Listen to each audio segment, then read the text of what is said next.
nearly 300 years, humans thought they were alone in the Koprulu sector. They were wrong. The Zerg emerged, seeking to consume all in their path, and before long, the Protoss, a highly advanced alien race, began wiping out infested worlds, burning Zerg and Terran alike. A three-way war, unlike anything humanity had ever faced, erupted almost overnight. All the while, a human civil war raged. Marshal Jim Raynor vowed to oppose the corrupt dictator Arcturus Minsk for the betrayal of the woman he loved, Sarah Kerrigan.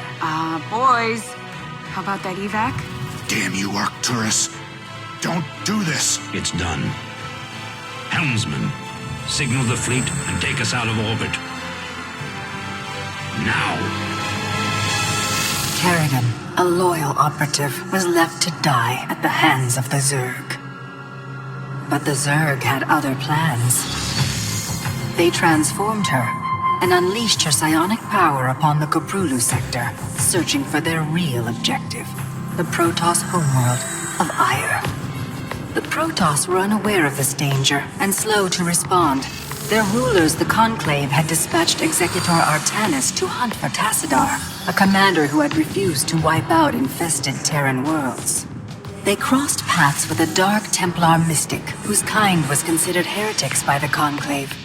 Through great effort, Zeratul convinced Tassadar and Artanis that he was not their enemy. Together they rallied more Protoss from both factions against the Zerg.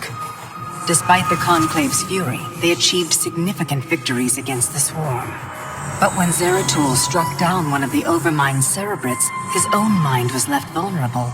From his thoughts, the Overmind gleaned Ire's true location, and the Swarm descended upon the Protoss homeworld with all their might and fury.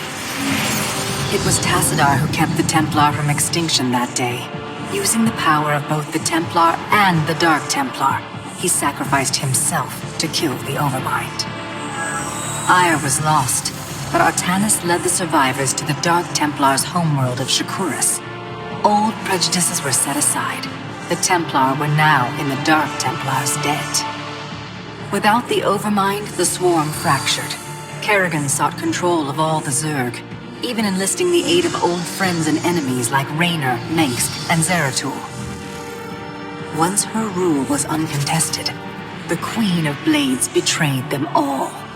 Billions of humans and Protoss were killed. The Zerg stood unchallenged, but to the relief of all, the war seemed to end there. Zeratul suspected the Zerg had fallen under the control of dark forces. He uncovered prophecies stating that an ancient entity, Amon, was attempting to merge Protoss and Zerg lifeforms into an unholy hybrid, and that this evil might already have control of Kerrigan and her power. It was during this time that Executor Artanis, hailed as a hero, was made leader of both the Templar and the Dark Templar. As Hierarch, Artanis united both factions and promised to one day reclaim the glory they had lost on Ire. Raynor had vowed to see Kerrigan dead, but his retaliatory strike failed. Even his rebellion against Mengsk's tyranny proved ineffective against the Dominion's propaganda machine. But with the arrival of old friends and mysterious new allies, Raynor revived his campaign against the Dominion, scoring major victories on multiple fronts. But Zeratul warned him about the encroaching darkness, and said the key to stopping Amon was the Queen of Blades. She was needed alive. In a daring raid on the Zerg homeworld of Char, armies from the Dominion and Raynor, with help from Arcturus' son Valerian, used an ancient Zelnaga artifact to neutralize Kerrigan's power and free her from Amon's grasp. The Queen of Blades was helpless. The Dominion wanted her dead. Raynor couldn't allow it.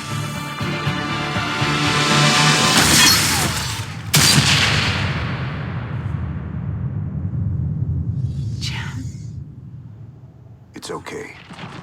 I got you. Valerian Mengsk offered them sanctuary, but his father could not let this opportunity pass.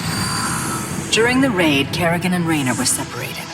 Kerrigan escaped, while Raynor... He was briefly interrogated and summarily executed. Kerrigan sought vengeance. She set out to reclaim her position as Queen of Blades. With Zeratul's guidance, Kerrigan gathered the Zerg broods and ruled the swarm once again. Only this time, free. The killing will never stop. Until Minsk is dead. Kerrigan began dismantling the Dominion's military, one mission at a time. To her surprise, she learned that Raynor was still alive. She charted a course to Korhal, Minsk's stronghold. Despite encountering his best troops and traps, she personally ended his life. But there was little time to celebrate. Amon's plans were still unfolding. Kerrigan left Raynor to rebuild, while she hunted her true enemy. Raynor and Valerian Minsk set about reforming the Dominion with a just government. With the Zerg and Terrans quelled, Hierarch Artanis saw an opportunity. He declared that the unified Protoss, Templar and Dark Templar alike, would retake Ire. Any dissenting voices went unheard amid the hope for reclamation. Zeratul set off alone, searching for the truth, hoping against hope that the Hierarch was not making a terrible mistake.